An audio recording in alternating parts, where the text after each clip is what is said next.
नमस्कार, मैं कोई बाला बिहारी।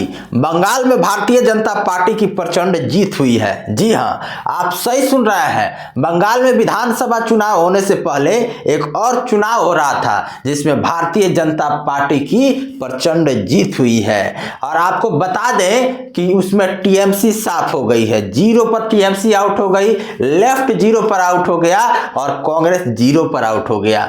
आपको बताएंगे कि किस चीज का चुनाव था। उससे पहले आप इस वीडियो को जरा शेयर कर दीजिए, क्योंकि साथियों YouTube हमारे वीडियो को आप तक पहुंचने ही नहीं दे रहा है। और आपको बता दें कि आमी मोदी चाय के नाम से एक कैंपेन मैं चला रहा था फेसबुक पे, तो मेरे फेसबुक पेज को भी बैन करा दिया गया है।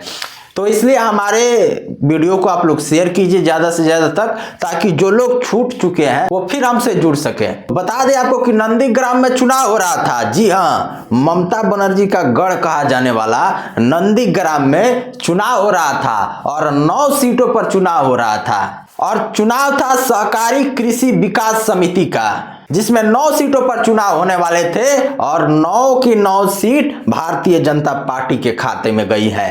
ये बहुत बड़ा संकेत है कि बंगाल में टीएमसी का सफाया होने जा रहा है और बंगाल में भारतीय जनता पार्टी की सरकार आ रही है। क्योंकि बंगाल की जनता कह रही है कि आमी मोदी चाहिए, ना टीएमसी चाहिए, ना ममता चाहिए, आमी मोदी चाहिए। और बंगाल की जनता एकजुट होकर के अब की बार बंगाल में बदलाव करने जा रही है। और दीदी के तानाशाही को, क्रूरता को, अत्याचार को, बर्बरता को ये बताने जा रही है कि दीदी, जब क्रूर तानाशाही अत्याचार बढ़ जाती है तो हर देशवासी की स्वाभिमान जाग जाती है। विकट परिस्थितियों में, संकट की घड़ियों में कुंभकर्ण जैसों की नींद भाग जाती है। खुद के मान और देश के ईमान खातिर गूंगे की भी जुबान जाग जाती है। और धर्म संस्कृति की पहचान डूबने लगे तो हर देशवासी की स्वाभिमान जाग जाती है। बंगाल की जनता ममता बनर्जी को बताने जा रही है, जिस तरीके से बंगाल में रोहिंग्या घुसपैठियों का गढ़ बना करके ममता बनर्जी ने बंगाल के हिंदुओं को प्रताड़ित करने का काम किया और रोहिंग्या और घुसपैठियों से बंगाली हिंदुओं को प्रताड़ित करवाने का काम किया। बंगाल की जनता का हक हिस्सा को रोहिंग्यों में बांटने का काम किया।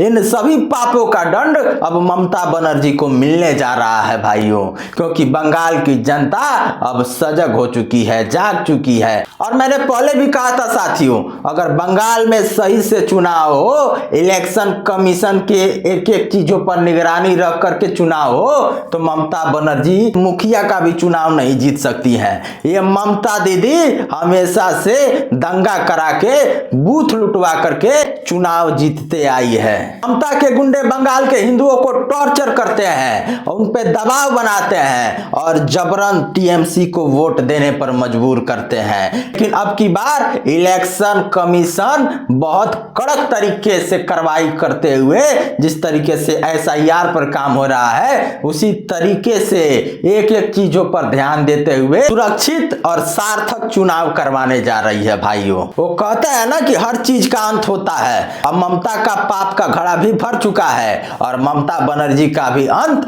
बंगाल में सुनिश्चित है। जय श्री राम।